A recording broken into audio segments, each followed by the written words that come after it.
meeting. Where's my... Deixa eu ver como é que eu tô aqui na câmera. Bom dia, pessoal. Não sei se está entrando...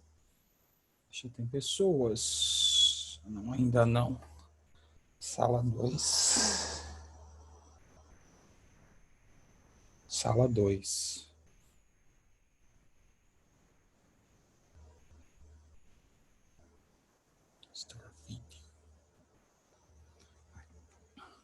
Olá, Heloísa, bom dia. Keila.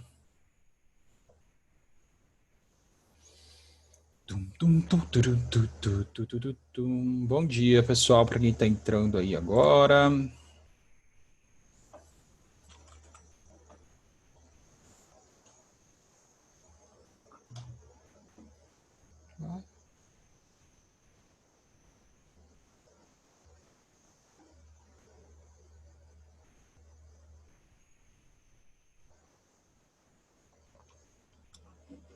Olá, olá, bom dia. Bom dia.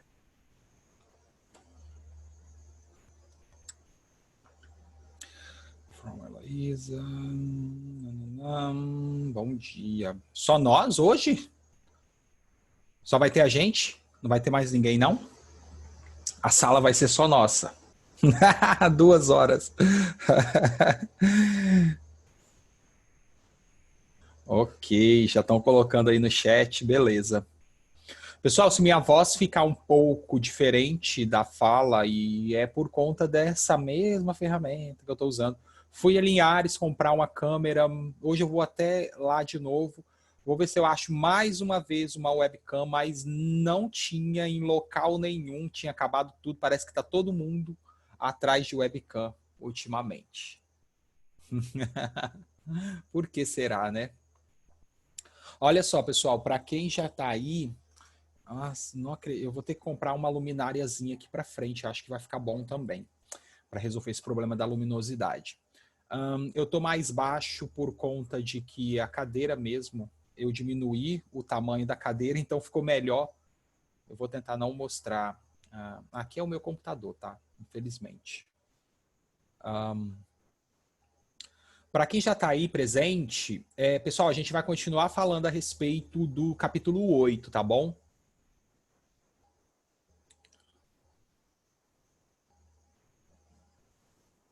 De Química 1.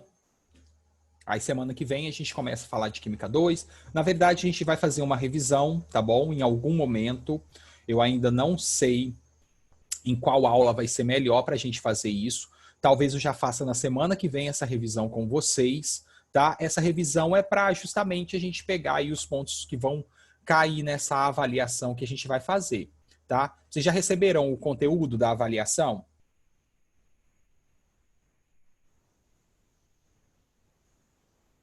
De química ou das disciplinas de uma maneira geral? Já. Então, vocês viram lá que eu cobrei, assim, foram 4 capítulos que eu cobrei. Por que eu cobrei estes capítulos? Porque são capítulos fundamentais para você aprender química, tá? Não se pode sair depois. É claro que depois do ensino médio, etc. Mas não se pode chegar o ano que vem, né? No caso de vocês que vão estar na terceira série do ensino médio, vou esperar mais pessoas chegarem. Enquanto elas vão chegando, eu vou conversando aqui, trocando uma ideia com vocês. Então, não adianta, não pode esperar chegar lá na terceira série do ensino médio para aprender, por exemplo, nomenclatura. Nomenclatura de compostos orgânicos, que foi um capítulo que eu cobrei lá nos itens de avaliação, é fundamental. É assim, um ponto que se você sair de dentro do estudo da química orgânica sem saber dar nome, ou não precisa nem saber todas as regras de nomenclatura, mas se você não conseguir dar os nomes ou entender como os nomes são formados e o que eles significam, você não vai ter uma boa dinâmica dentro da química orgânica, tá bom? Por quê? Eu vou mostrar para vocês, igual agora a gente está falando e vou conversar agora daqui a pouco também, eu vou mostrar para vocês que a gente utiliza o tempo inteiro nomes de compostos químicos orgânicos para falar num enunciado de exercício. Então, não adianta eu pegar o enunciado do exercício, ler, olhar o nome de uma substância química de natureza orgânica e não entender o que aquele nome significa. Eu não preciso conhecer a molécula na cabeça, mas se eu entender o que o nome significa, eu já consigo chegar a alguma conclusão aí e a alguma resolução, possível resolução da questão. Então eu cobrei esse capítulo porque é importante. Eu cobrei o capítulo 3, 4 e 6. Não cobrei o 5, mas cobrei o 6 de Química 1. Por que o 3? Por que eu cobrei estes capítulos? Porque eles também são capítulos fundamentais, cara, são os principais capítulos quando você estuda soluções, quando você estuda química orgânica, do ponto principal da onde parte todos os outros praticamente é a nomenclatura, tá? Porque os exercícios, as questões de Enem, tudo que vocês, vestibulares que vocês futuros que vocês vão fazer, as bancas de química adoram nomenclatura. Amam nomenclatura. Então, é importante. Eu fiquei devendo, me falem, porque minha cabeça tem uma semana, já desde a semana passada, ela está um pouco bagunçada. Não entendi muito bem, estou meditando, estou tentando chegar a um ponto do porquê que ela está bagunçada assim, mas eu prometi alguma lista de atividades para vocês revisionar? Prometi? Eu já enviei essa lista? Porque realmente, pessoal... Já enviei? Vocês querem de química orgânica? Alguma lista de química orgânica para revisar, nomenclatura, por exemplo? Sim. Tá, então eu vou produzir para vocês e mando também. Deixa eu anotar aqui, que senão eu vou esquecer. Minha cabeça tá assim, horrível, gente. É sério. Produzir lista química orgânica. Eu vou produzir só com 2 tipos de questões. Na verdade, são 2 questões só, mas que elas vão envolver basicamente nomenclatura e construção de fórmula. Então, eu vou trabalhar com nome, para você dar a fórmula, e fórmula para você dar o nome, tá? Vai ser esse processo que a gente vai fazer na lista aí para poder otimizar essa parte de nomenclatura. Olha só, eu também vou deixar depois, não nessas lives de hoje, mas nas lives da próxima semana, eu acredito que são essas as pessoas que vão vir, não vou esperar mais, a gente já vai começar. Nas aulas da próxima semana, eu vou deixar em aberto aí, depois vocês me falem pelo grupo.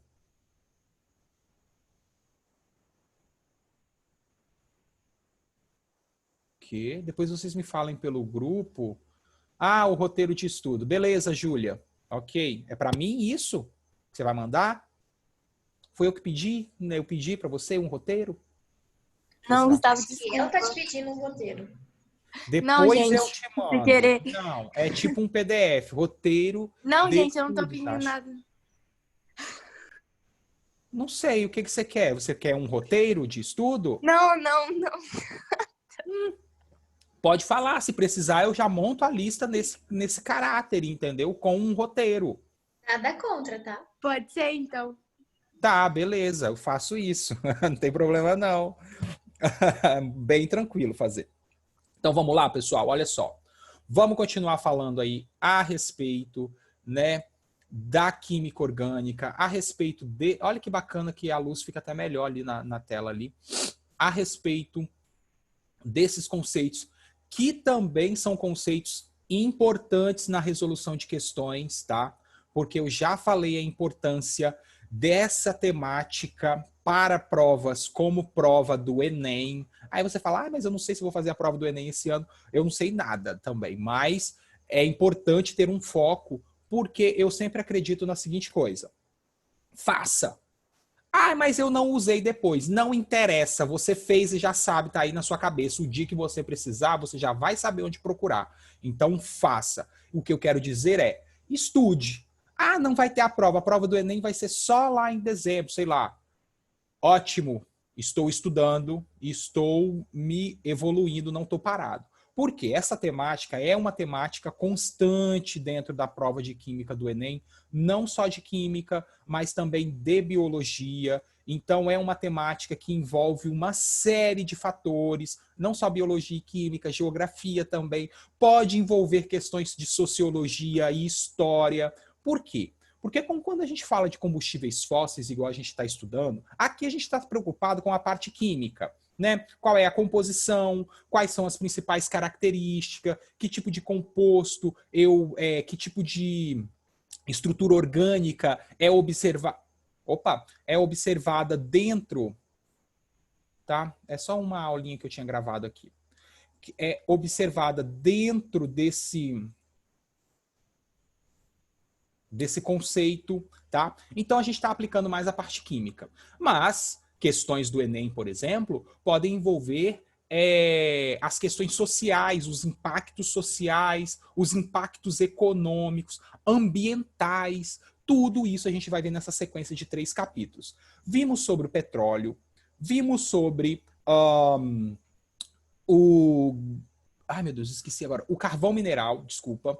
E agora a gente vai ver uma sequência de mais 3 combustíveis fósseis, que são assim os principais, tá? Os principais, aqueles que são mais utilizados pela sociedade moderna, aqueles que são empregados em larga escala no meio industrial, aqueles que fazem com que a economia do planeta gire. São esses daqui que estão descritos na apostila, tá? Mas, assim, existe uma série de outros subprodutos desses combustíveis que também são tratados como combustíveis fósseis e que, às vezes, apresentam propriedades físicas e químicas um pouco até diferentes daquele que o constitui. Então, vamos lá. O outro tipo de combustível fóssil que é muito importante, aqui estou no meu slide, esse slide está baseado no livro, então todas as informações do slide estão no livro também, tá? Ele foi criado em cima do livro mesmo. Então, um outro tipo de combustível fóssil, que ele não é somente de origem, ou melhor dizendo, que ele não é tratado como um combustível não renovável, tá? Olha só que interessante.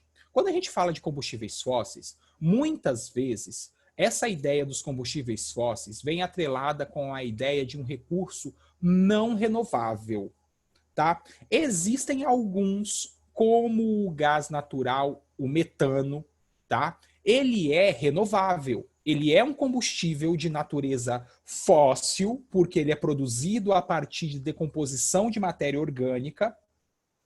E só que eu consigo renovar este combustível em especial. Os demais, como o petróleo, como o carvão mineral, como o xisto betuminoso, que é o próximo que a gente vai ver, e aí também o gás natural, o gás liquefeito de petróleo, que é um derivado, né, do petróleo nesse caso. Essas substâncias, esses compostos, esses combustíveis fósseis, eles são tratados como não renováveis, tá? Isso significa o quê? Significa que a taxa de renovação desses compostos é muito, muito, muito baixa. É tão baixa a ponto de não conseguir suprir a demanda social, a demanda econômica que eles que necessita deles, tá? Então, basicamente, quando a gente trata de não renovável, a gente tem a ideia de que ele não vai se renovar nunca. Olha só, eu sou um pouco contrário a essa ideia. Isso é mais uma coisa que eu vou tirando aí com base em informações que eu vou lendo. Eu sou um pouco contrário no seguinte coisa, porque eu acho que você tem que tomar um cuidado quando fala de não renovável, principalmente na química e na física, ele está querendo tratar aí de uma taxa de reconstituição, de renovação muito baixa. Perceba que para se formar o petróleo, para se formar as reservas de carvão mineral, levaram-se muitos anos, bilhões de anos. Isso não quer dizer que daqui a bilhões de anos também, com possíveis transformações geológicas, possíveis transformações químicas, físicas que vão acontecer no planeta, que não haja novas reservas de petróleo, tá? Só que é um processo lento. E é por isso que a gente chama de não renovável, devido à lentidão com que ele se renova ao longo do tempo. Já o gás natural não. Ele é um combustível de natureza fóssil, só que ele é renovável, porque ele pode ser produzido por meios que a gente vai denominar aí meios biodigestão, né? Por um processo que a gente vai denominar de biodigestão. Mas vamos lá. O que é o gás natural? Primeiro, qual é a sua composição? Qual é a sua constituição? O que, quimicamente falando, o que constitui esta substância, esse combustível chamado de gás natural? Basicamente, ele é uma mistura de hidrocarbonetos gasosos. Isso significa que nós vamos encontrar aí componentes que vão variar de 1 até uns 4, 5 átomos de carbono. 4 átomos de carbono eu vou colocar porque eu tenho certeza que até 4 são componentes gasosos. Então você pode ter aí dentro da mistura conhecida ou dentro da substância conhecida como gás natural, tá? Uma mistura de hidrocarbonetos gasosos. Para os hidrocarbonetos serem gasosos, eles precisam ter uma quantidade baixa de carbono. Por isso que eu falei, você vai encontrar aí componentes que vão variar de 1 até 4, 5 átomos de carbono, que é aí o limite que a gente vê substâncias gasosas carbônicas, tá bom? Então, gás natural, uma mistura de hidrocarbonetos gasosos. O seu principal constituinte, olha só, é uma substância química chamada de metano. Aí vem aquilo que eu acabei de falar agora no diálogo inicial com vocês da aula. Nome de substância química. Se você não identifica por meio dessa palavra qual é quantos carbonos, quantos hidrogênios, qual a forma com que esses carbonos estão ligados uns aos outros, se você não consegue extrair essas informações, que são informações que eu extraio pelo nome da substância, você vai ter um sério problema. Porque, por exemplo, algumas questões, se não me engano, a questão de número 5 para a sala, tá? A questão de número 5 para a sala, ela envolve um fator que eu vou falar no final da explicação, que é a combustão, que é a queima de combustíveis fósseis, né? Que é o que gera os problemas aí, um dos causadores dos problemas ambientais, a queima. Nesse tipo de problema, ele fala assim, faça, por exemplo, a reação de combustão do gás metano. Desse jeito, ele dá o enunciado do exercício. Faça, não sei se está assim, mas é comum esse tipo de exercício. Escreva a equação balanceada de combustão do gás metano, ou do gás propano, ou do gás butano, que seja. Se você não consegue identificar quantos carbonos tem aí por meio desses nomes que eu acabei de falar, qual é o tipo de ligação que existe entre eles, quantos hidrogênios, você não escreve. Por que você não escreve? Você não sabe a fórmula do composto? Como é que você vai escrever uma equação de reação se você não sabe a fórmula do composto? Então, por isso que eu falo, nomenclatura, vou repetir de novo, é essencial. Se você tem dificuldade, volta lá no capítulo 5, revise a nomenclatura, por favor, estou falando sério mesmo, revise a nomenclatura, porque ela é muito, muito importante, não só aqui, em todo o estudo da química orgânica, todo. Vocês vão ver no decorrer dos nossos estudos. Então, o metano, aí ó, eu vou já dar a dica aqui, ó. Prefixo, infixo e sufixo. Um carbono, match, ligação simples, é um hidrocarboneto, O. Tá vendo? Nome me leva a identificar o composto. Outro fato importante, tá? Muito comum também em questões do Enem. Capítulo 4, lembra o reconhecimento das funções? Muitas vezes o reconhecimento das funções, ele vai estar atrelado ao nome. Então, se você sabe o que é um sufixo no nome, você não precisa saber o grupo funcional para identificar a função. Você já sabe que aquele nome representa aquela função. Entende? Então é isso que é a importância da nomenclatura dentro da química, porque ela traz muitas possibilidades de resolução. Então o metano é um constituinte, o principal constituinte. Olha que bacana, e isso vai ter tudo a ver com a sua baixa taxa de poluição. Por isso que ele é um combustível, é um componente fóssil, né? Um combustível fóssil, que é preferível em alguns casos em relação ao petróleo, em relação ao carvão mineral. O xisto betuminoso não precisa nem falar porque ele é extremamente poluente e quase não extraído, que eu vou falar daqui a pouco. Mas aí é que mora a vantagem. Por quê? Porque como o metano é o principal constituinte do gás natural, e essa estrutura, olha que bacana, e essa estrutura ela é composta por um único átomo de carbono. Perceba que quando eu executar a queima, e eu já vou dar uma dica aqui, anotem aí no cantinho do livro de vocês, combustão, tá?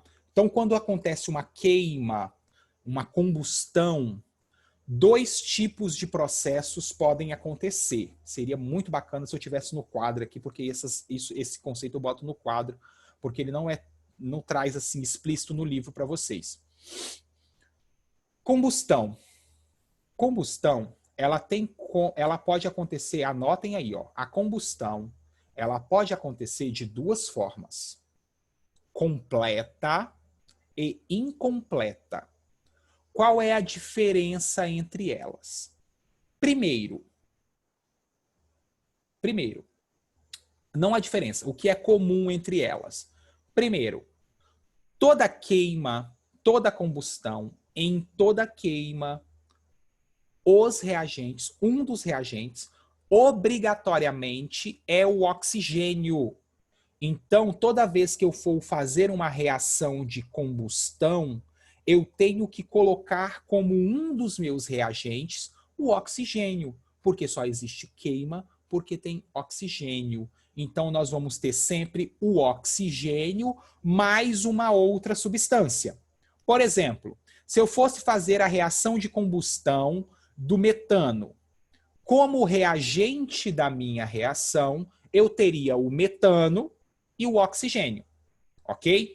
Para ambas, tanto para a combustão completa quanto para a combustão incompleta, são os dois tipos de queima, nós vamos ter como reagentes o combustível mais o oxigênio, ok?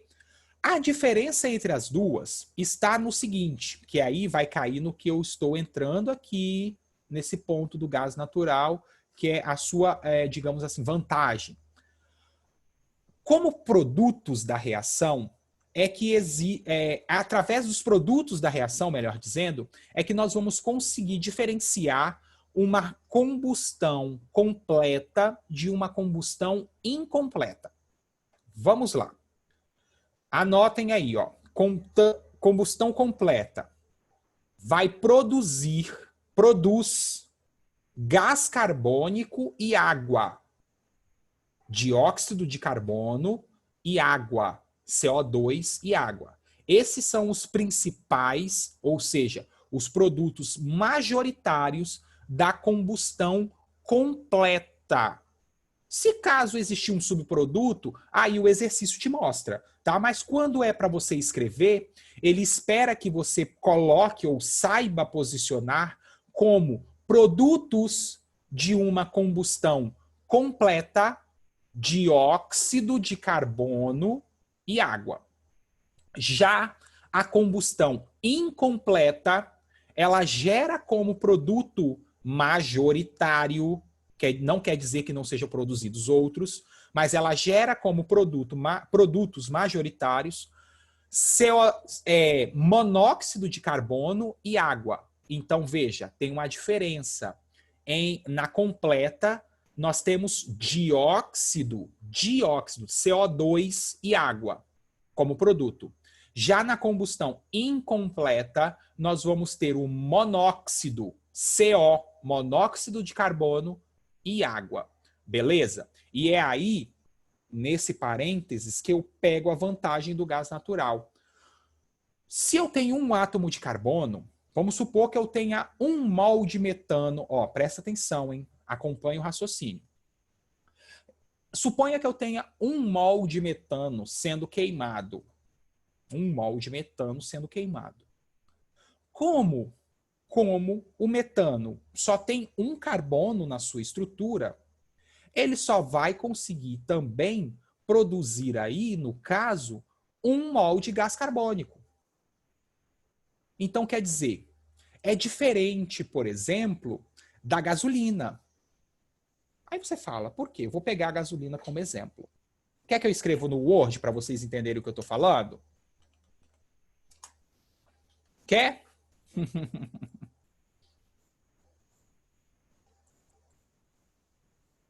Depois tem um xisto betuminoso, tá? Olha só, pessoal. Ó, combustão.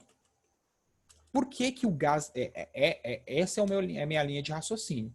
Qual é a vantagem do gás natural em relação aos demais combustíveis fósseis em termos de produção de agentes poluidores? Por que que este combustível, mesmo sendo fóssil, ele produz tão baixa quantidade de poluentes? Todos poluem, mas por que que ele produz tão baixa quantidade de poluente? Então a gente tem uma combustão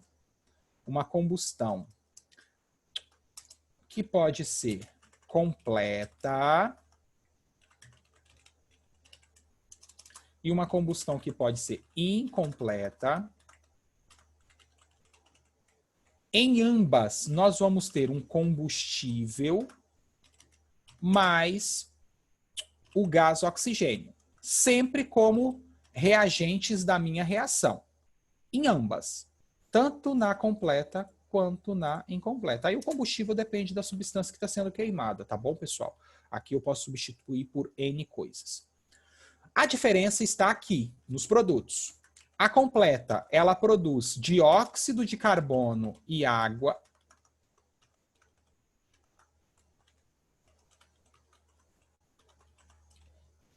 E a incompleta produz o monóxido de carbono e água. Isso não quer dizer que não sejam produzidas outras coisas. Muito pelo contrário, pelo amor de Deus. Tá? A gente vai ver que, por exemplo, na queima do petróleo é produzido compostos de enxofre, compostos de nitrogênio, uma série de compostos químicos, tá bom?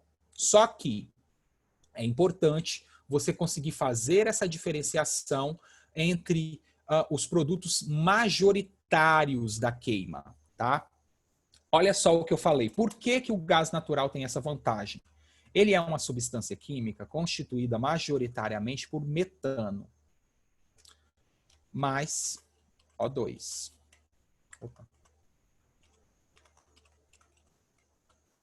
O que que vai ser produzido aqui? CO2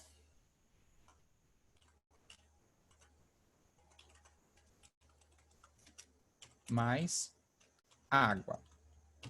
Essa equação está balanceada? Essa equação está balanceada? Não. Está faltando o quê? Onde? Quais os coeficientes e em qual substância eu vou usar esse coeficiente?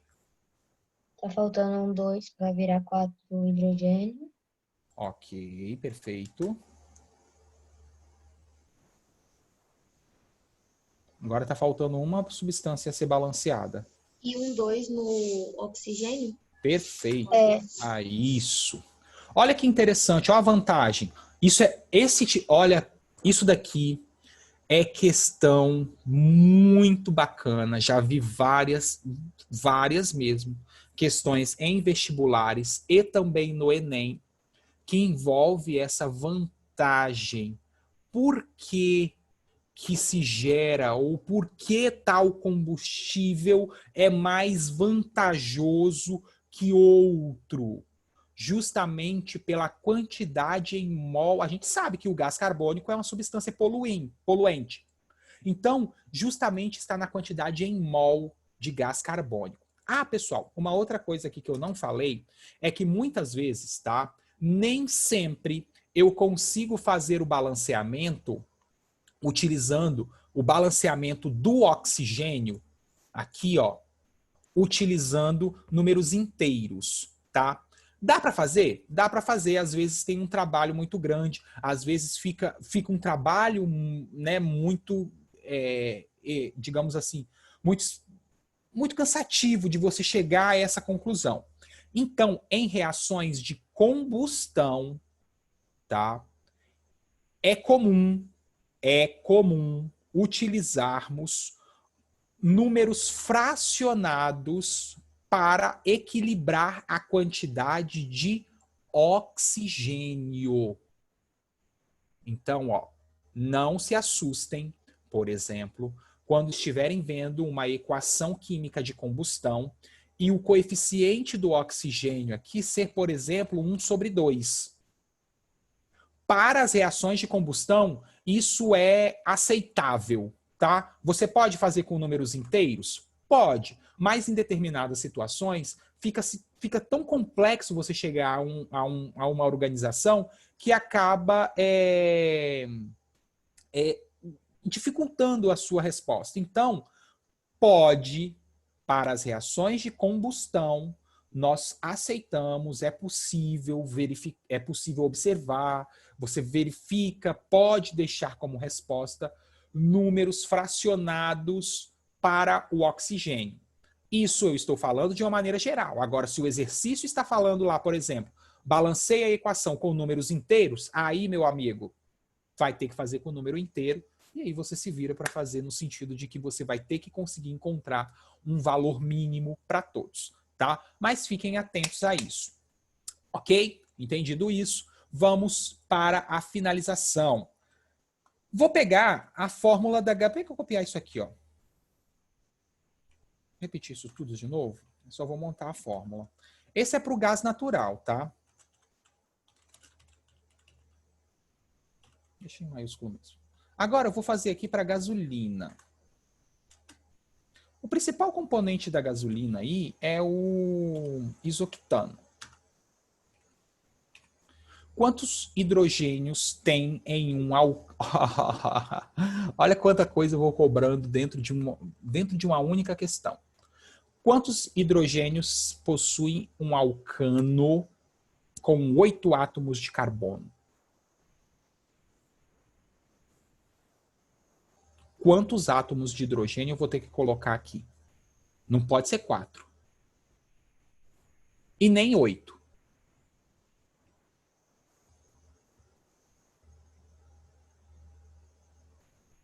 Não?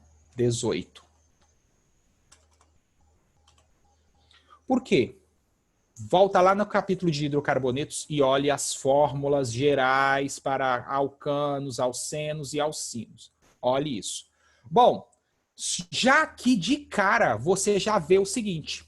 Qual vai ser a diferença em números de mol de gás carbônico produzido entre o metano e a gasolina? Alguém está perguntando alguma coisa no chat? Se tiver, pessoal, fala pelo fone. Aí é só fazer com fração e multiplicar. Também, sim. Só que, Emanuel, você tem que tomar um cuidado, porque, olha só, às vezes quando a gente faz essa multiplicação, o número de mols de CO2, ele também... Tá, beleza. Ele também vai aumentar, tá bom? Você tem que saber, na hora que você multiplicou ali pelo denominador, que houve uma alteração do número original. Então, isso pode levar você a uma conclusão errada, tá? Que seja, ok? Em relação ao número de mols de gás carbônico produzido. Eu vou mostrar isso futuramente para vocês com mais calma. Mas olha só que interessante, pessoal. 8 mols de gás carbônico são produzidos na queima de uma molécula ou de 1 mol de gasolina. Então, olha só. Enquanto que no gás natural nós temos a produção de 1 mol de gás carbônico por 1 mol de combustível, Na gasolina, por exemplo, que é a mais comum, você tem a produção de 8 mols de gás carbônico, 8, por cada mol de gasolina queimado. Ou seja, uma quantidade muito grande em termos de poluidor, de agente poluidor emitido na atmosfera. Por isso que o gás natural ele tem essa preferência. E por que ele é renovável, pessoal? Ele é renovável porque eu consigo produzir esse material, ele é encontrado na natureza, ele é encontrado junto em reservas de petróleo, né, em bolsões de petróleo. Então, nas plataformas, quando a gente observa aquela chama queimando ali constantemente, é justamente parte de gases como o metano que estão ali naquela região e precisam ser retirados para evitar qualquer tipo de acidente. Ele é produzido nessas regiões, né? Ele se constituiu naturalmente nestas regiões, junto a bolsões de petróleo ou em algumas reservas, em outras reservas naturais. Também é encontrado o gás natural, não, mas o metano, ele é encontrado em pântanos, tá? Aquele um odor fétido que normalmente a gente observa ou consegue sentir em pântanos. Esse odor, fétido não, mas um odor forte, vamos colocar assim, ele é decorrente da produção de metano, tá? Ele, então, tem produções naturais, mas por que ele é renovável? Porque por meio dessa técnica conhecida como biodigestão, aí eu estou na página 8 do livro de vocês, eu sempre vou brincar assim, tá? Eu consigo produzir metano, ou seja, eu consigo produzir gás natural. Como que é feita essa técnica? Ela já foi temática de provas, porque ela envolve questão ambiental, reciclagem de materiais, poluição, uma série de coisas. Como que é feito o processo de biodigestão? Biodigestão. Então, alguma coisa biológica, alguma coisa orgânica vai fazer a digestão. Digestão de quê? Então, olha só. Em um reservatório, em um recipiente, aqui eu estou no item 1, são colocados restos de alimentos, excrementos de animais, material orgânico, tá? E esse material orgânico, ele vai ser umedecido. Nesse local, nesse recipiente, nesse compartimento, ele vai ser fechado e a ação de micro-organismos decompositores irá produzir como processo o gás natural. Então, ó, adiciono o meu material, ok, a um compartimento, material orgânico. Esse compartimento, esse material vai sofrer a ação de micro-organismos decompositores. Por meio desta decomposição, o gás natural, ou o gás metano, e adubo são formados, tá bom? No caso do gás natural, ele vai passar por aqui, por esse, e vai ficar armazenado nesse compartimento. Já as sobras, elas são utilizadas como adubo, porque esse processo, ele aproveita, digamos assim, 99% do material que foi utilizado. Então, ele consegue fazer um reaproveitamento. E como eu consigo reaproveitar, ele é vantajoso em inúmeros casos, quando eu comparo com combustíveis de outras naturezas, tá bom? Naturezas. Portanto, o processo de biodigestão é muito importante para que você tenha ele marcado aí, o que é um biodigestor, como ele funciona, que material vai ser utilizado para fazer a biodigestão. Por que biodigestão? Porque são micro-organismos que vão agir nessa matéria, nesse material orgânico, e a partir dessa ação vão ser produzidos gás carbônico, gás metano, né, que é o gás natural, e adubo. E qual é a vantagem? Não precisa falar. reciclagem de material, reaproveitamento de materiais e produção, né, no caso aí de diversos materiais, e a produção de um tipo de combustível que, como nós já vimos, tem uma capacidade poluidora menor do que outros. Ah, então por que que ele não foi utilizado ainda? Bom, aí eu já não sei te falar, meu amigo. Pode ser por questões econômicas, pode ser por questões que envolvam a própria já cultura da utilização do petróleo. Então, eu não sei te explicar ao certo por que que atualmente todos os veículos, ou existem, a gente sabe que existem veículos movidos a gás e que você pode adaptar o seu veículo a esse tipo de combustível, mas por que que eles já não saem de fábrica? Talvez por questões econômicas, mas talvez também por questões que envolvam a capacidade energética, porque a gente também tem que ficar atento a isso. Não é porque um combustível polui menos que o outro que ele vai ser utilizado só porque ele polui menos. Pode ser que a capacidade de produção de energia daquele combustível não seja suficiente para atender a demanda da sociedade. Então, não há por que eu usar esse combustível se ele não supre uma demanda energética, não é capaz de produzir energia suficiente para fazer funcionar máquinas, motores e assim sucessivamente, tá? Então, quando eu falo que o gás natural ele é uma alternativa, em muitos casos, sim, ele é uma alternativa. Por quê? Porque ele pode ser renovável, ele pode ser renovado, e por outro motivo, tem uma baixa taxa de emissão de poluentes.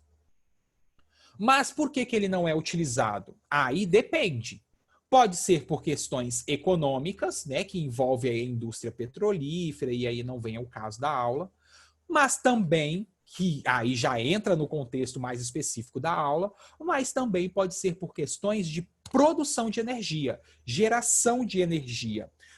O que eu quero dizer é o seguinte, pode ser que quando eu queime 1 mol de gás de metano, eu produza aí, sei lá, totalmente, isso daqui vai ficar gravado e eu vou deixar aqui bem claro. Esses valores que eu estou dizendo são valores totalmente aleatórios, não condizem com a realidade, é apenas para expor ou explicar por que que muitas vezes, em termos de energia, existe uma diferença ou entre os combustíveis. O que eu quero dizer é, pode ser que quando eu queime 1 mol de metano, eu tenha aí a produção de 10 quilojoules de energia. Sei lá, de 10 joules de energia, não importa. Quando eu queimo a gasolina, essa quantidade dobra, vai para 20. E aí? Qual dos dois combustíveis produz uma maior quantidade de energia? A gasolina. Então ela consegue movimentar máquinas muito mais potentes.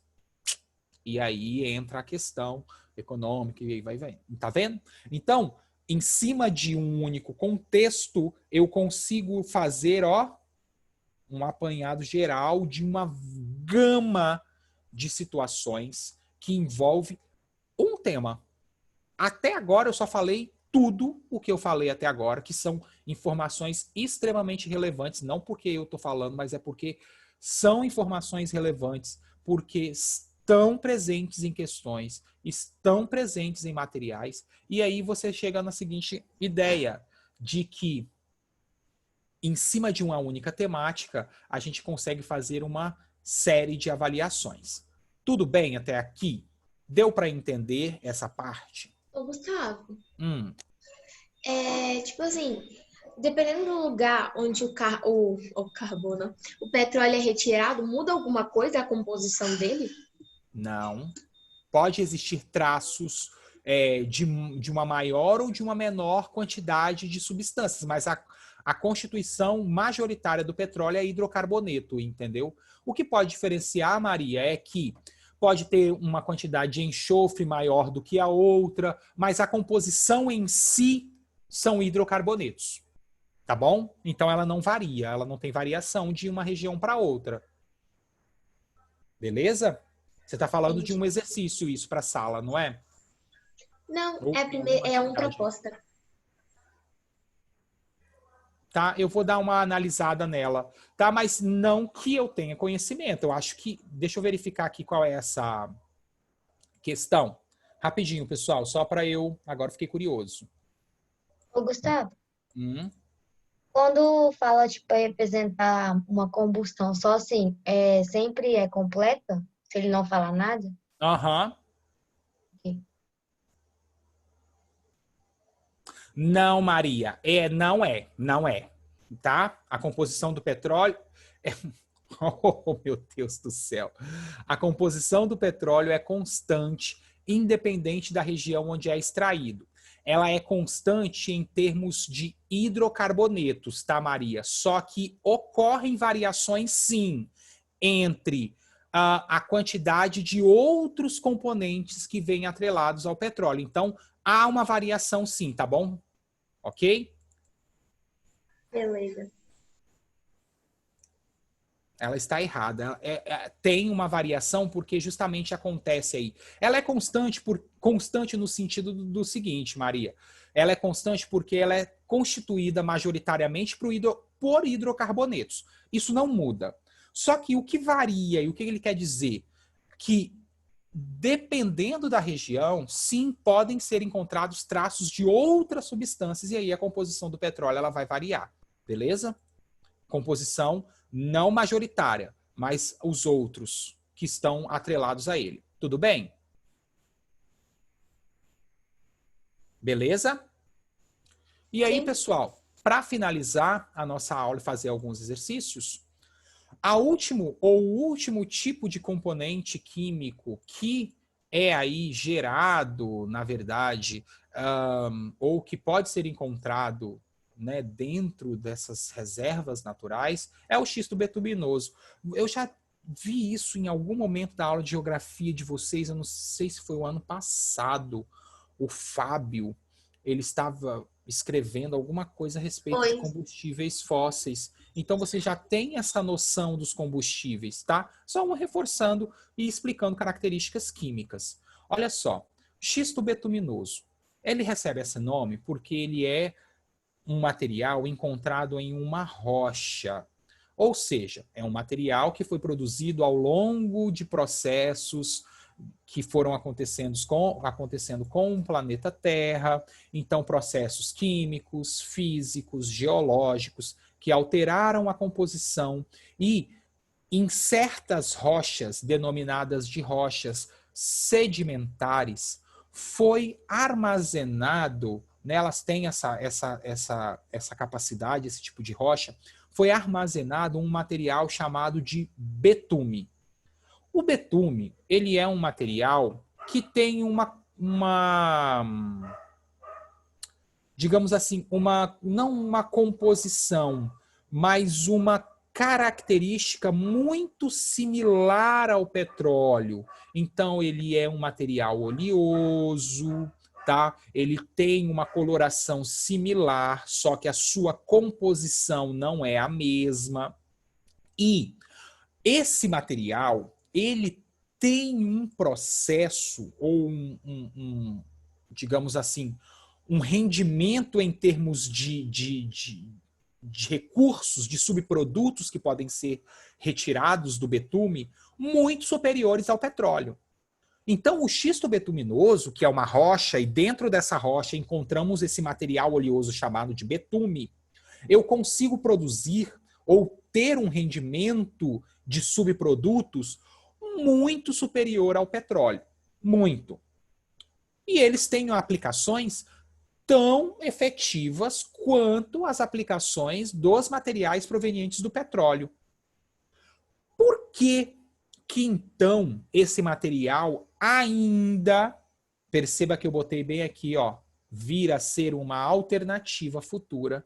Por que então, ao invés de usar petróleo, nós não utilizamos o xisto betuminoso como fonte de energia, sendo que ele consegue ter um rendimento e uma produção de subprodutos muito superiores? Ou seja, eu consigo aproveitar, digamos que 99% do betume dentro da rocha. Por que eu não uso ela? Porque o processo de extração, o processo de refinamento, de produção dos subprodutos do betume é um processo caro e é um processo que gera uma altíssima taxa de poluição em todos os níveis. Desde a degradação do local onde vai ser extraído, porque é uma rocha, então eu vou ter que escavar, vou ter que movimentar aquela região em termos geológicos, né? Fazer alterações geológicas naquela região. E mais, quando eu queimo ou quando eu utilizo esse material como um produto de queima, há uma porcentagem muito superior, tá, de produção de agentes poluidores em relação ao petróleo, tá bom? Olha só que interessante. A partir do xisto betuminoso, ó, eu consigo extrair uma série de subprodutos. A nafta, o óleo, o gás, eu consigo extrair cinzas. Tá vendo? Ó, um monte. Aproveito ele quase que 99% do betume. Contudo, esses fatores econômicos, esses fatores ecológicos, eles acabam interferindo na produção. Ah, quer dizer que a gente nunca vai usar ele? Quer dizer que o ser humano nunca vai usar? Não sei. Eu sempre falo que quando a gente procura quando a necessidade bate a porta, não é verdade? Então, se de repente chegar a um ponto em que a sociedade ela não tenha mais como extrair recursos provenientes do petróleo, pode ter certeza que ela vai passar para outra fonte de consumo de energia, sim. E aí o xisto, ele já é estudado, já é conhecido, só temos que melhorar os processos de extração. Demora para isso acontecer? Não. O que falta é, como o processo é economicamente caro, ele não se torna viável. Por isso que o petróleo, ele é mais utilizado ainda por enquanto, como sendo essa fonte principal aí de material combustível para a nossa sociedade. Tudo bem, pessoal? Aqui eu já falei do biodigestor, certo? E é isso. Alguma dúvida em relação a esse capítulo?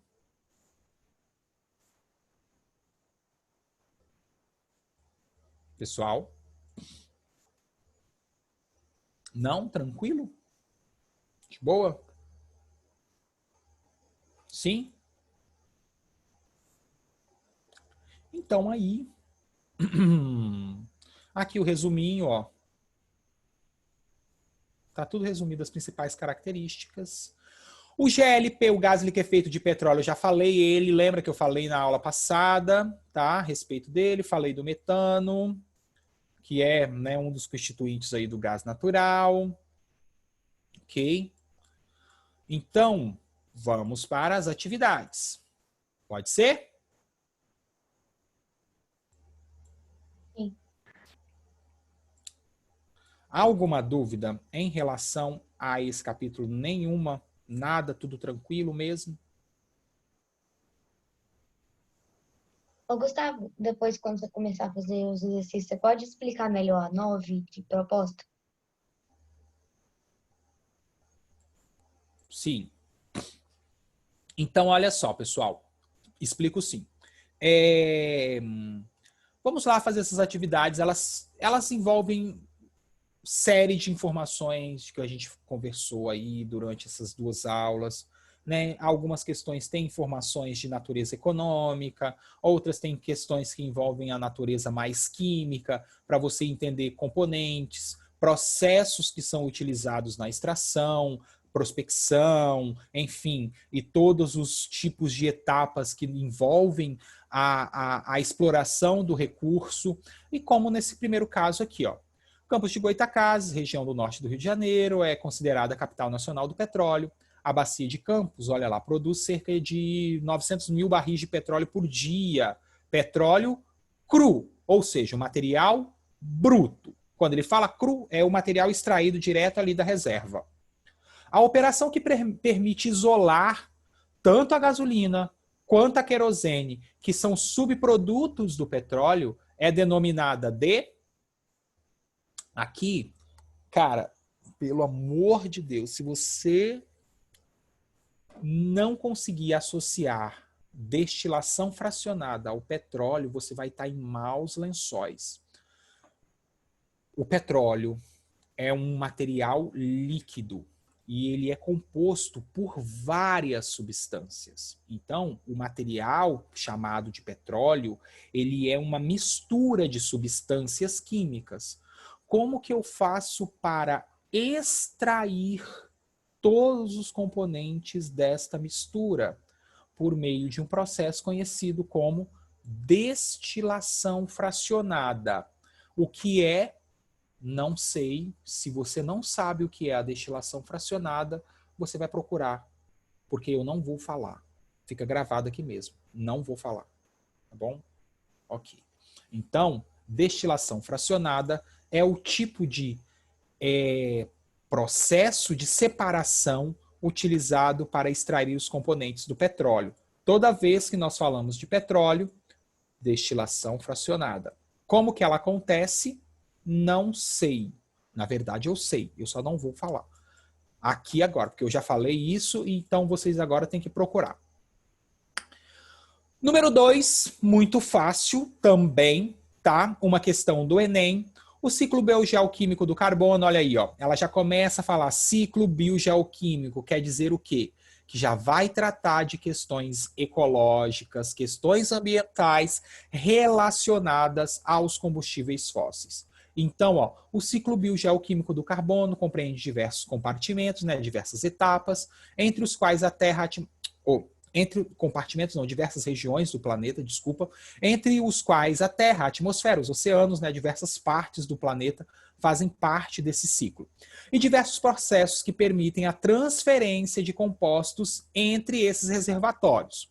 Os estoques de carbono armazenados na forma de recursos não renováveis, ele já vai falar dos combustíveis fósseis, por exemplo, o petróleo, são limitados, sendo de grande relevância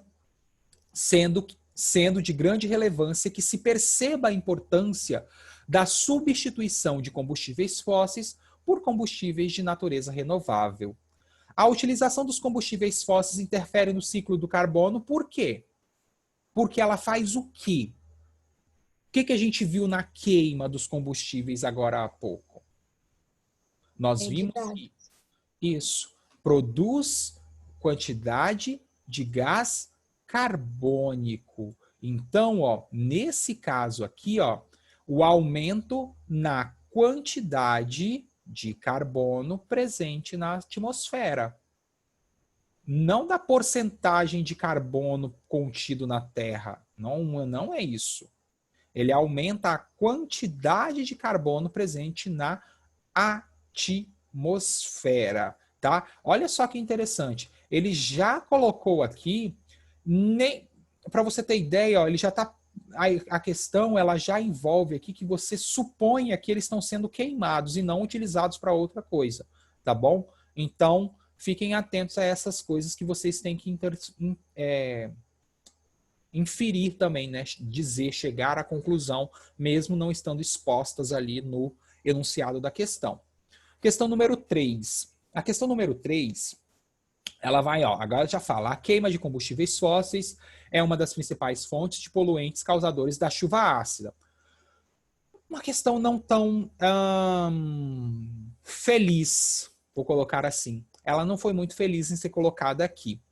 Tanto o carvão mineral quanto os derivados do petróleo, de maior peso molecular, olha lá, de maior peso molecular, de maior quantidade de átomos de carbono, olha só como as palavras dentro da química, elas vão fazendo relações com outros conceitos. Então, ó, de maior peso molecular. Se você não sabe o que é peso molecular, né, pode ser que você não consiga resolver a questão. Mas componentes de maior peso molecular significam componentes que têm grandes quantidades de átomos de carbono, tá? Como o óleo diesel, apresentam teores relativamente elevados de X, que eu acabei de falar, de carbono, gerando o Y durante a combustão.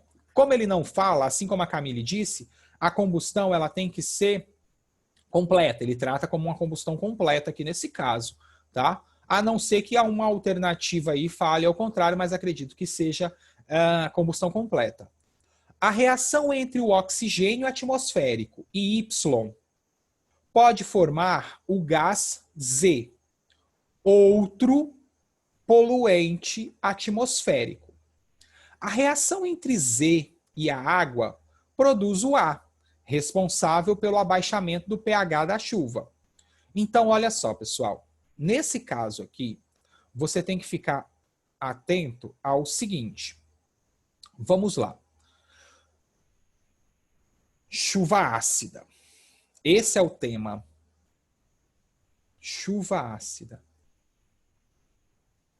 Por algum acaso, vou pegar aqui, vou abrir minha câmera aqui, porque essa fala eu tenho que falar olhando. Por algum acaso, ele citou alguma coisa de chuva ácida no decorrer da exploração do conteúdo? Não. Como que eu vou saber isso? Por isso que eu falei que essa questão não está feliz onde ela está. Mas Ela todo mundo deveria... disse da chuva ácida. Sim, claro, isso é algo que você já deve saber, mas eu não posso supor, Maria, que todo mundo saiba, porque a gente sabe que não é assim que funciona. Então, o que eu vejo? Essa questão ela deveria ser colocada no capítulo de número 10, porque o capítulo de número 10 ele vai mostrar as reações de chuva ácida, de eutrofização, uma série de processos, de smog fotoquímico, enfim, uma série de reações que envolvem as queimas e a emissão de poluentes atmosféricos, no caso dos combustíveis fósseis, né, por meio dos combustíveis fósseis. Aqui, vamos lá. Chuva ácida.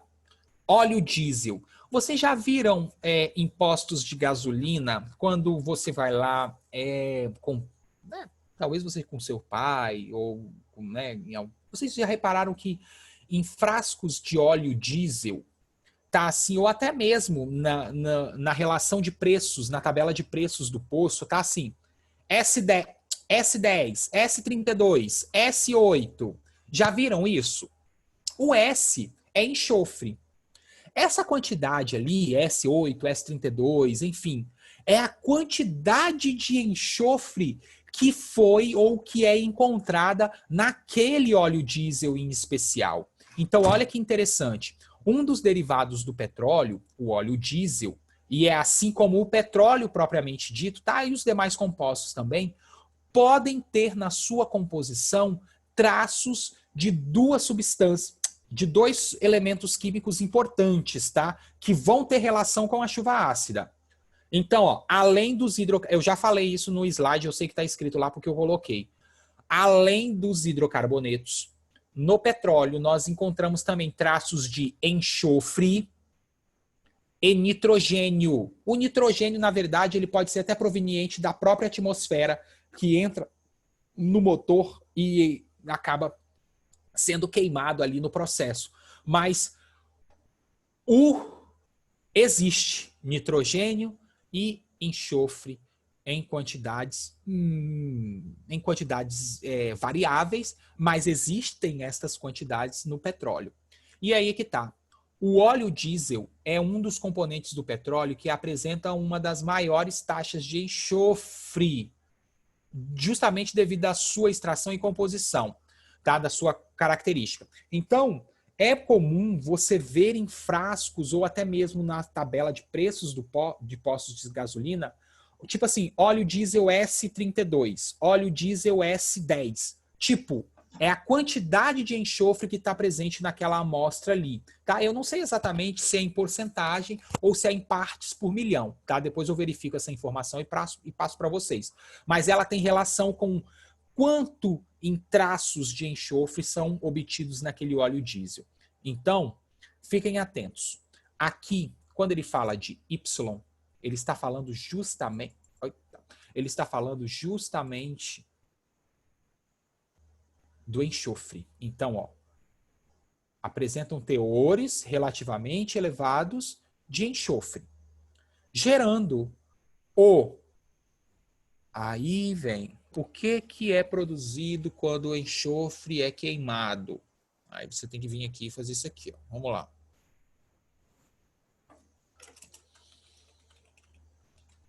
Depende. Ó, enxofre vai reagir com o oxigênio. E o que que vai ser formado nesse processo? Bom, é claro que, considerando aí uma reação mínima, é SO2. Aí, se esse CO2, se esse S, que é até a reação da chuva ácida que eu vou apresentar futuramente, se o SO2 continua sendo queimado, ele vai produzir...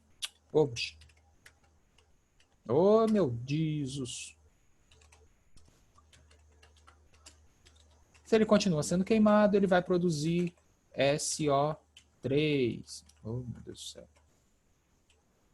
Tá? E assim sucessivamente. Mas o enxofre, quando queimado, ele produz como substância inicial o SO2. Tá bom? Então a gente tem enxofre, SO2.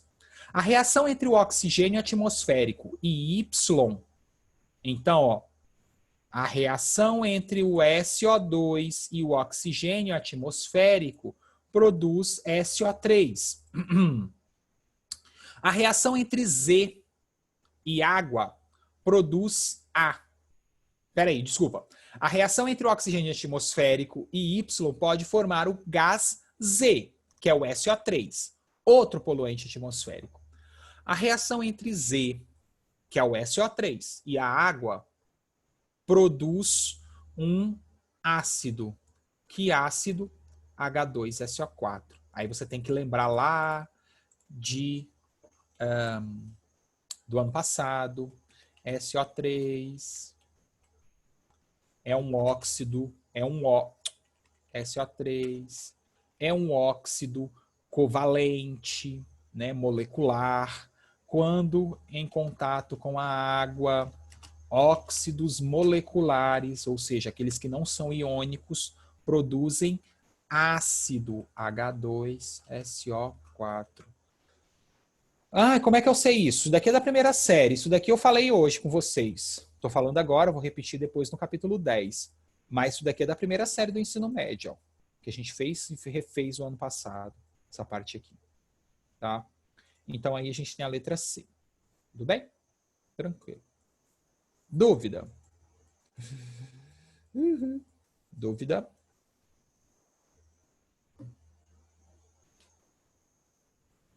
Dúvida? Não?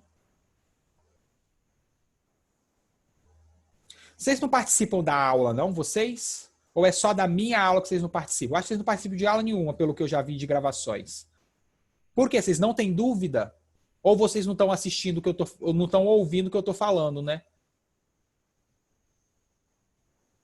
Claro. Ok, então, vou entender como um sim. Treta, sim. Olha só, sim, ó, cara, você tem que falar.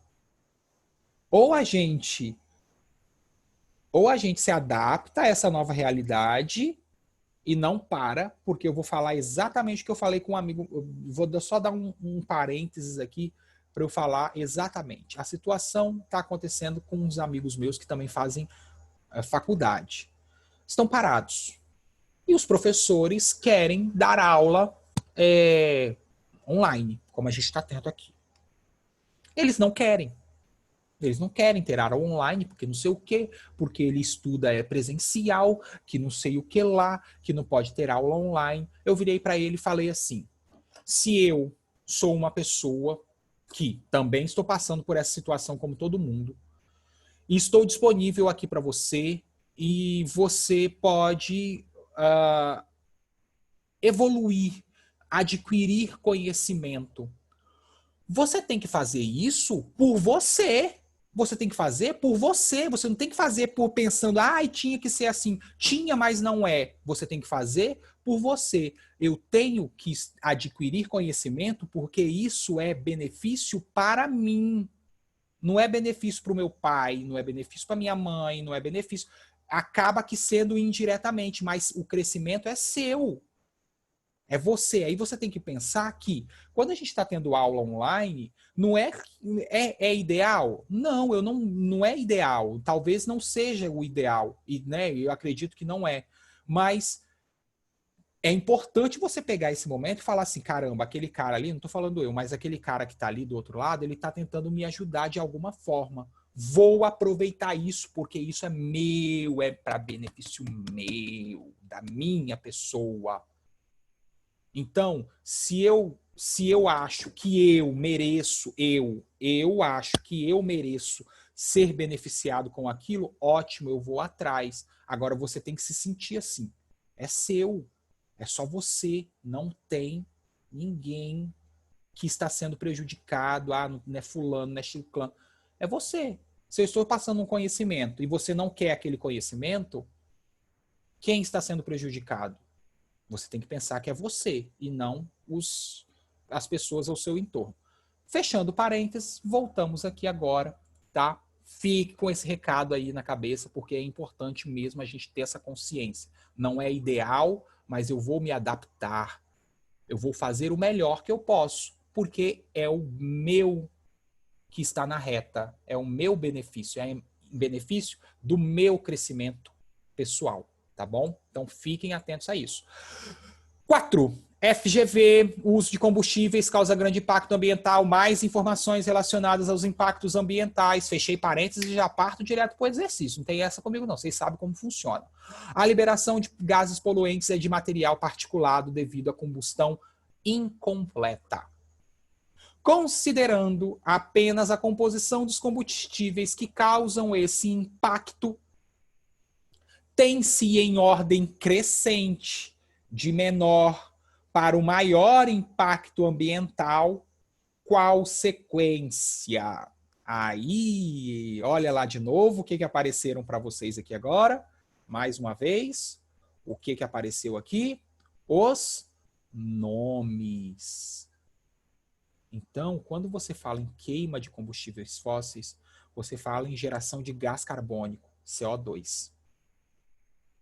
Quando você fala nesse tipo de situação, você tem que entender o seguinte: você tem que entender que quantos ou qual a quantidade de carbono que apresenta por compostos que ele está me mostrando. Então vamos lá. O etanol tem 2 carbonos. A gasolina, em média, 8. O óleo diesel, a gente acabou de ver aqui, ó. Deixa eu ver se ele... Não, ele não mostra. Mas o óleo diesel, eu vou ter que voltar aqui atrás, porque eu não me recordo também a composição do óleo diesel. Mas o óleo diesel... Cadê? Aqui. Cerca de 16 átomos, eu ia falar 17, mas cerca de 16 átomos de carbono, tá? Então, nós temos o etanol com 2, a gasolina com em média 8 e o diesel com em média 16. Nessa sequência que eu acabei de falar, ela já está em sequência de ordem crescente de impacto. O etanol produz menos impacto, ou impacto menor, porque ele gera menos mols de carbono por queima. Por quê? Porque só tem 2 carbonos. A gasolina, ela gera um impacto maior que o etanol. Por quê? Porque ela tem 8 átomos de carbono, portanto, ela pode produzir aí até 8 mols de monóxido de carbono, nesse caso, porque ele está falando da combustão incompleta. O diesel tem em média 16, 17, aí dependendo da composição dele, átomos de carbono, então ele gera uma quantidade superior a todas as outras que eu acabei de falar, tá? Mas como que eu cheguei a isso? Eu tenho que ter essa ideia na minha cabeça. E quando eu falo de componentes de petróleo, eu tenho que ter essas quantidades também marcadas aí, porque pode ser que apareça em alguns exercícios. Número 5 eu já fiz, tá? A número 5 eu fiz aqui, ó. Ele está pedindo para falar a combustão da substância metano. Tá aqui, ó.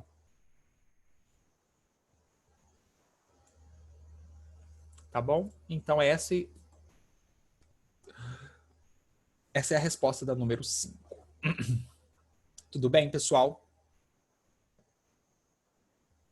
Sim. Sim? Tranquilo, né?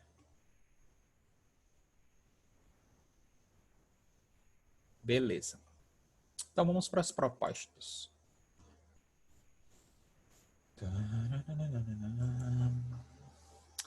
Deixa eu ver aqui logo, Camille, só a questão.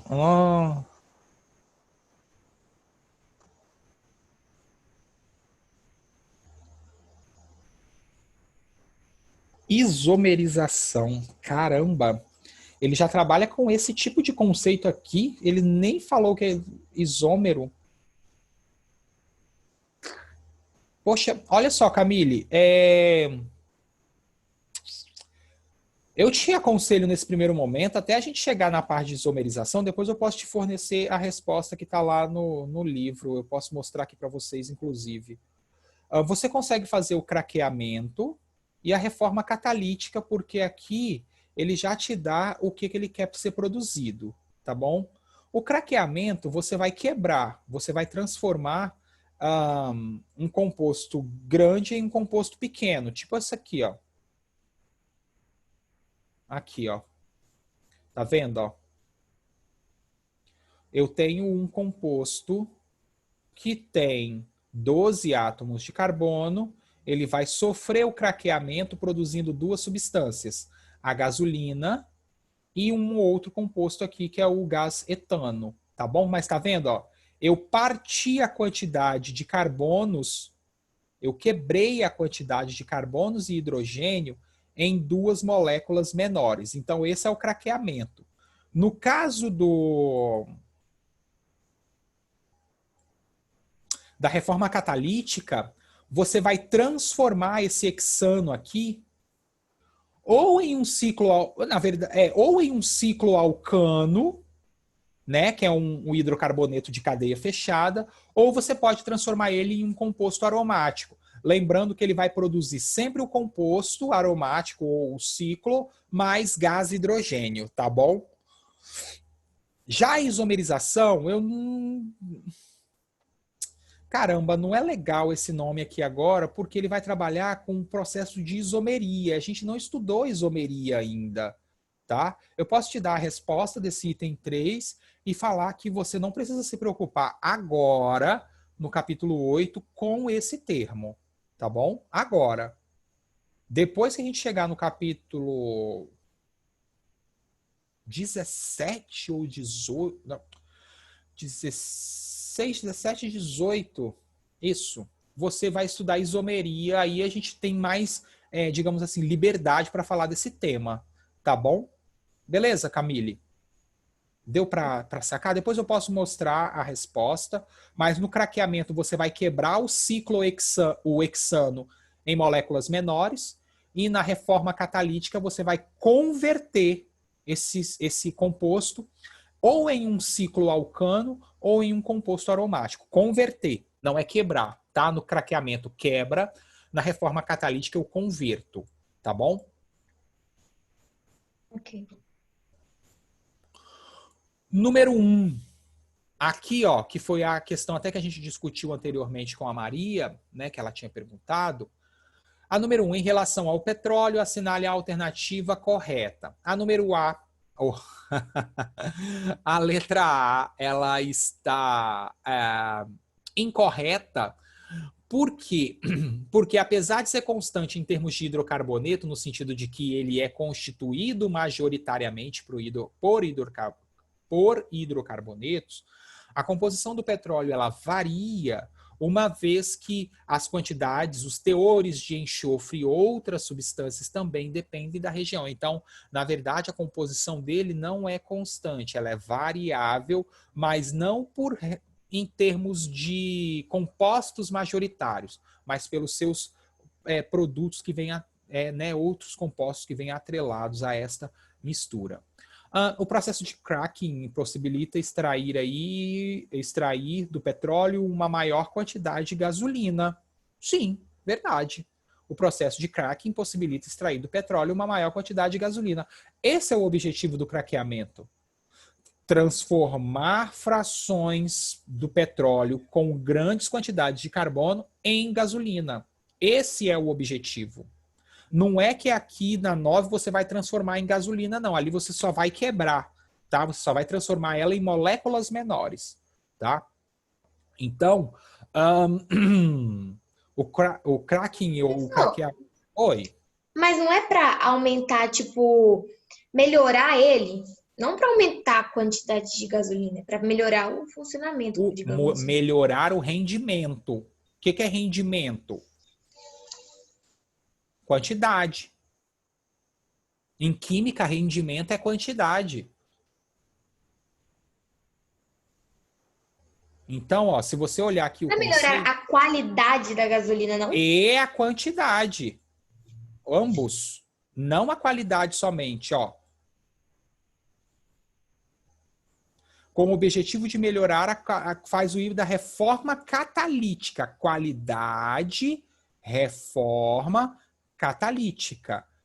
Quantidade, tá? Craqueamento. Mas ambos, tá bom? Tanto para aumentar a qualidade quanto a quantidade, eu vou utilizar como base tanto o cracking como as suas derivações, que seria aí a reforma catalítica. No caso do craqueamento em especial, assim, em específico, ele serve para melhorar o rendimento, tá? E aí depois são aplicadas técnicas posteriores para melhorar a qualidade da gasolina, tá bom, Maria? Beleza. Porque o cracking ou o craqueamento, ele converte frações maiores do petróleo em moléculas de gasolina. Isso significa que eu posso pegar aí o óleo diesel, que tem uma quantidade, né, maior de carbono, craquear ele, ou seja, ter um rendimento muito maior de gasolina, rendimento, quantidade, em termos... quando eu faço comparação aí de extração natural com a técnica de cracking. É claro que o craqueamento, ele vai também, de certa forma, não somente quebrar, mas ele vai ser sequenciado por outros tipos de reação que vão melhorar, inclusive, a qualidade do processo. Mas o craqueamento é só isso, quebra de moléculas maiores em moléculas menores, tá bom? O gás natural que precede a saída do petróleo é constituído principalmente por butano, é constituído principalmente por metano. A fração de hidrocarbonetos que contém 3 a 17 carbonos apresenta-se na forma líquida. Se não tivesse o 3 aqui, tivesse, por exemplo, 5, 6 para cima, aí você já poderia dizer que sim. O 3 não, até 4 carbonos, todos os hidrocarbonetos são gasosos, tá? Até 4 carbonos, todos os hidrocarbonetos são gasosos. O petróleo é um produto da decomposição da matéria orgânica e ocorre em emulsões aprisionadas por rochas cristalinas. Não, errado. Não é esse tipo de rocha, tá? Então a letra B. O processo de cracking possibilita extrair do petróleo maior quantidade de gasolina. Tá? E melhorar a sua qualidade também, posteriormente, tá, Maria? Mas o cracking quebra, transforma em moléculas menores, tá bom? O gás natural usado como combustível em indústrias... Aqui precisa falar que a resposta é a letra C? Eu nem li. Não, né? Letra C. O principal componente do gás é o metano. O gás engarrafado, que é o gás de cozinha, usualmente consumido como combustível em fogões. Olha como que eles, em vez de falar o gás de cozinha, olha como que eles rebuscam, deixam mais bonitas palavras para te enganar, para te deixar louco. Se você não sabe o gás engarrafado, você vai pensar numa garrafa, um gás consumido como combustível em fogão. É claro que aqui vai te levar para a botija, mas se você ler só o início, gás engarrafado, né? Que doideira. Então fiquem atentos. Usualmente consumido como combustível em fogões, é produzido em produzido em laboratório, obtido na destilação fracionada da madeira, uma mistura de hidrocarbonetos derivados do petróleo, ou a mistura de compostos orgânicos pertencentes a diferentes funções químicas ou uma substância quimicamente pura. Aqui, ó, é a letra A ou a letra C? É para você que está aqui, ó, atrás dessa câmera. É a letra C? C, C? isso aí. Uma mistura de hidrocarbonetos derivados do petróleo, produzido em laboratório. Até pode, a gente até pode produzir butano mesmo em laboratório, mas não somente com essas, né? Tem que ter outras condições aí, não simplesmente a reação entre carbono e hidrogênio, porque a reação entre carbono e hidrogênio pode produzir uma série de compostos, não somente o butano, né? Tem que ter condições ideais. Dá para produzir, mas não é em grande escala assim para ser usado como recurso econômico, tá? O cracking das frações médias de destilação do petróleo é hoje uma tecnologia empregada na maioria das refinarias. Por quê? Por que o cracking é ainda utilizado? Aumenta o rendimento. Essa palavra aqui, ó, não tem a ver com, não é, é porque às vezes você fala assim, eu tenho que render bastante, quer dizer, eu tenho que ter bastante. A ideia do rendimento aqui é quantidade, tá? Quantidade. Então, aumenta a quantidade de óleos lubrificantes? Não, porque óleos lubrificantes têm grandes quantidades, são componentes com alto peso molecular. Vou usar a mesma fala que eu falei anteriormente lá, quando a gente estava explicando sobre o gás natural. Peso molecular. Lembra o que é isso? Ou seja, eu estou falando que o óleo ele é constituído por moléculas que têm grandes quantidades de carbono, principalmente.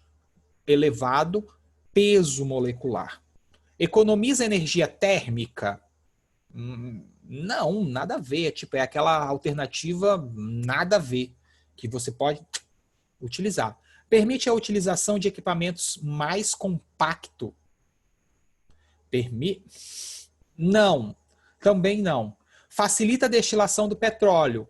Não, porque nada tem a ver o cracking com a destilação do petróleo. O cracking ele é utilizado para converter, transformar, quebrar frações de alto peso molecular do petróleo em frações mais leves, como a alternativa é. Então, aumenta o rendimento, aumenta a quantidade de frações mais leves, de menor peso molecular.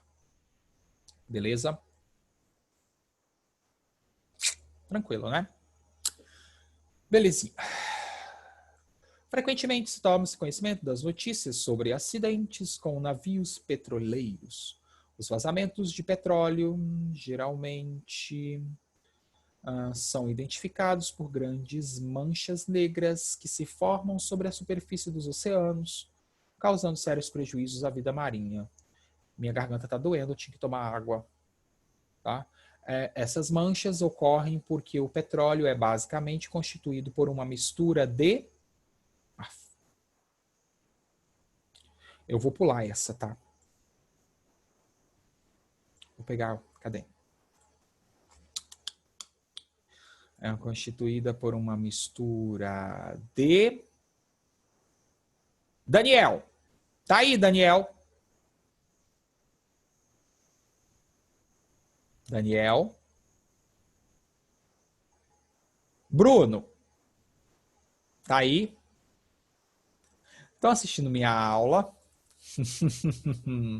Não querem falar? Opa, Daniel, olha só. Qual que é a resposta aí do número 5? O petróleo é basicamente constituído por uma mistura de... Qual é a constituição do petróleo?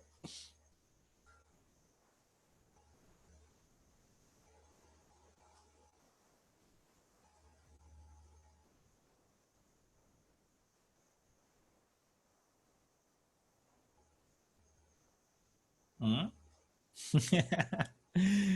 Vamos, gente. É para falar, quem sabe aí, pelo amor de Deus, né? Essa daí tá na cara. Só tem uma opção aí. Uma opção, não tem outra. Não tem nenhuma outra. Você não precisa nem saber se ele é solúvel ou insolúvel.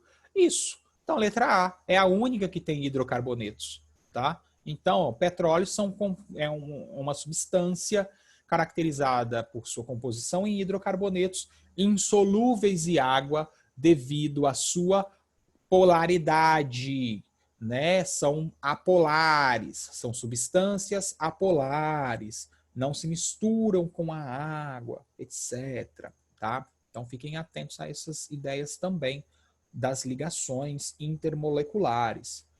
O gás natural tem como principal constituinte o metano, de grande importância econômica e ambiental. Depois de processado e tratado, pode ser utilizado domesticamente no comércio, nas indústrias, enfim, diversas aplicações. A combustão desse gás tem efeito menos poluente que os demais combustíveis, como a gasolina e o óleo diesel, e a própria queima da madeira, que tem uma quantidade aí de carbono indefinida. Depende da amostra. Devido às quantidades reduzidas de monóxido de carbono, óxido de nitrogênio, óxido de enxofre, dióxido de carbono e assim sucessivamente. Então, como ele falou aqui, ó, devido às quantidades reduzidas de monóxido de carbono, ele provavelmente vai tratar de alguma coisa aí, talvez nas opções, que tenha a combustão incompleta, tá? Não sei, tem que ler. Tô supondo apenas pelo nome aqui. Eu gosto de fazer isso, essas suposições ao longo da questão, não que eu vou utilizar essa informação aqui para responder. Talvez use, mas é importante saber que o monóxido de carbono ele é um dos componentes que vão estar presentes nas queimas em maior quantidade na queima incompleta, na combustão incompleta. Isso é muito importante, porque pode ser que apareça aqui. Eu não li as opções, mas pode ser que apareçam algumas delas. Então, ó, com relação ao o óxido de nitrogênio e o óxido de enxofre, eles estarão atrelados aí, nesse caso, meu Deus do céu, a produção de chuva ácida, tá bom? A produção de chuva ácida, óxido de nitrogênio e óxido de enxofre, chuva ácida. Com relação ao gás natural, é correto afirmar que é resultante do craqueamento do xisto, provém da gaseificação do carvão. É cada coisa absurda. É encontrado na natureza em reservatórios subterrâneos. E aí? É obtido na destilação do alcatrão da hulha, é obtido no laboratório pela reação de reagente de Tollens. Em algum momento eu falei no conteúdo reagente de Tollens. Eu não duvido que quando a gente vai lá e bota na prova uma questão dessa e marca e coloca isso aqui, tipo aquela opção absurda, aquela opção que você não viu o nome em nenhuma parte do capítulo, nada, nunca apareceu ali para você, mas está lá. Aí você vai e eu vejo, já vi isso, não nesse tipo de questão, mas em outras provas, gente marcando assunto que eu nunca falei ou que não era explorado naquele momento.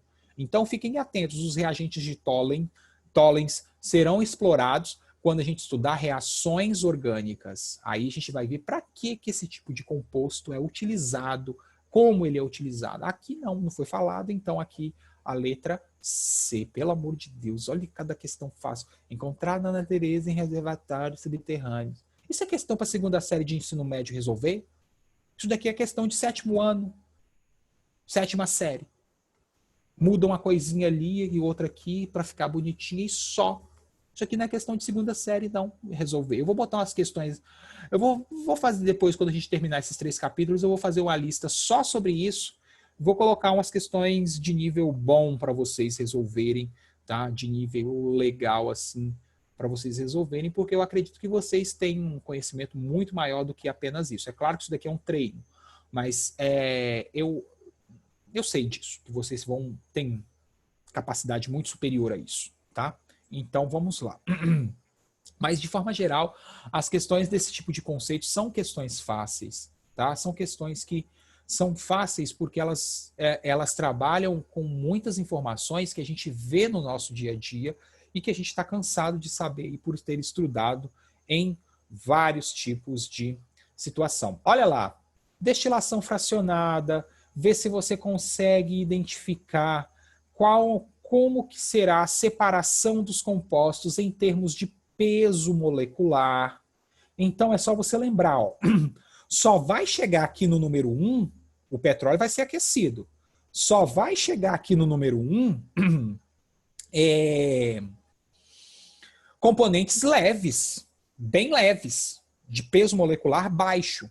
Depois, no número 2, componentes um pouco mais pesados do que os componentes 1. No número 3, mais pesados do que o 2 e o 1. No número 4 é o mais pesado de todos. Né? Então, a gente tem aqui, ó, componentes de elevado peso molecular, componentes de baixo peso molecular. Então, tá vendo? Ó, aqui eu tenho os de maior, aqui embaixo, e aqui em cima, nessa outra extremidade, eu tenho os de menores pesos moleculares. Logo, aqui está numa sequência, né, crescente de peso molecular. Então, de massa, de quantidade de carbono. Assim, você tem que saber o seguinte, qual produto vai ser recolhido em um? Ó, se é a destilação do petróleo, não pode recolher álcool. Não tem como recolher álcool. Me explica como que ele vai tirar etanol da extração do petróleo. Ele está fazendo alguma mágica lá dentro? Não sei. Não dá. Asfalto é uma das frações mais pesadas do petróleo. Então ela não pode nunca estar aqui em cima. Ela estaria aqui, no 4. É a mais pesada. Gasolina e querosene. Aí são, né, a gasolina que tem 8 e a querosene que tem aí em cerca de 12, né, de 10 a 12, 10 a 15, enfim. São componentes intermediários aí, tá? Sendo que a gasolina, a querosene, na verdade, da onde que eu estou tirando essas informações? Desculpa, porque a querosene ela tem um peso um pouquinho maior que a gasolina, mas da onde que eu estou tirando essas informações? Daqui, ó. Ó, querosene de 12 a 18. Gasolina de 8. São 8 carbonos. Então ela é menor, tá vendo? Então da onde que eu estou tirando essas informações? Daqui, ó, dessas imagens aqui. Ó, gasolina vem antes da querosene. Então, ó, na sequência já lá, ó, gás, número 1, querosene, gasolina, número 2, querosene, número 3 e os resíduos, que são os asfaltos aí, número 4. Muito bem, Daniel, letra A. Facílimo, muito fácil essas questões, gente. Eu fico assim, tá? Às vezes eu tô assim, em casa eu tô aqui conversando com vocês aqui no... Muito isso, claro, cara, claro que é.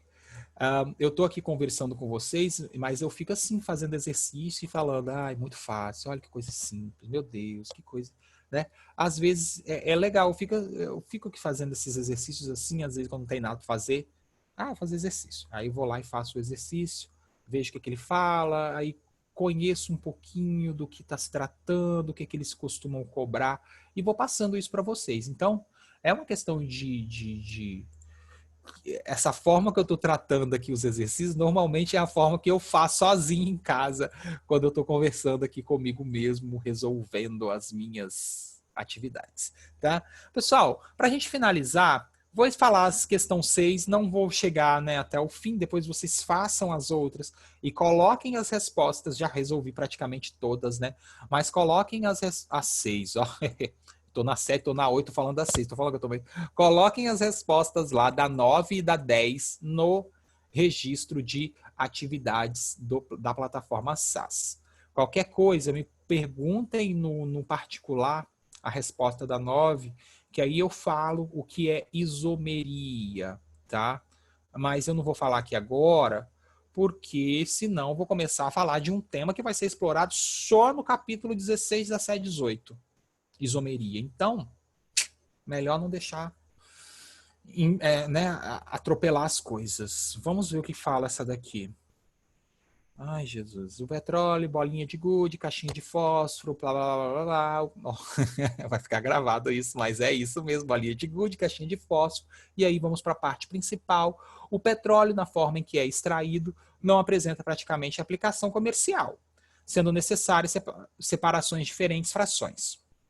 A separação dessas frações é feita considerando o fato de que cada uma delas apresenta ponto de ebulição diferente. Entre os compostos a seguir, a fração que apresenta o maior ponto de ebulição, o maior ponto de ebulição, entre as frações, o maior ponto de ebulição é o ou a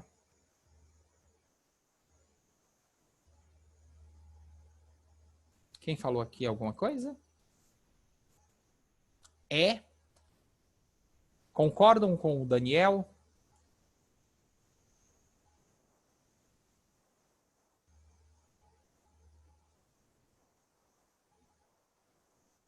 Não? Ninguém fala nada?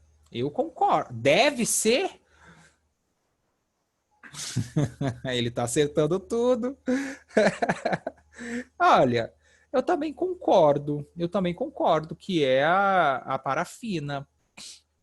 Dentre todos, o maior ponto de ebulição é a parafina. O gás natural ele tem um ponto de ebulição muito baixo. Tanto é que ele sai aqui primeiro. Ó. Né? Então, ele vai ser o primeiro a evaporar. Ele tem um ponto de ebulição baixo.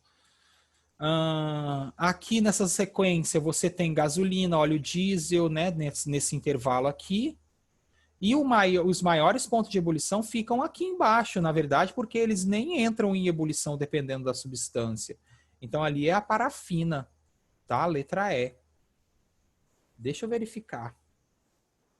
Que eu acho que o livro está com a resposta erradinha.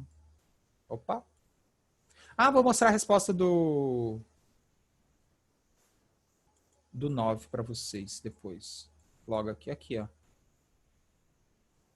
Letra E, perfeito. Olha aqui o 9, pessoal. O 10. Olha lá, ó. Cracking. Tá vendo? Ó, eu pego o hexano, 6 carbonos, quebro ele em 2 moléculas pequenas. Pego o hexano, converto ele em uma molécula aromática ou um composto alcano. Pego o hexano e transformo ele agora em 2-metilpentano. É um isômero, tá? Essa última aqui não faz o menor sentido. Porque isomerização é um processo que a gente vai ver ainda, tá?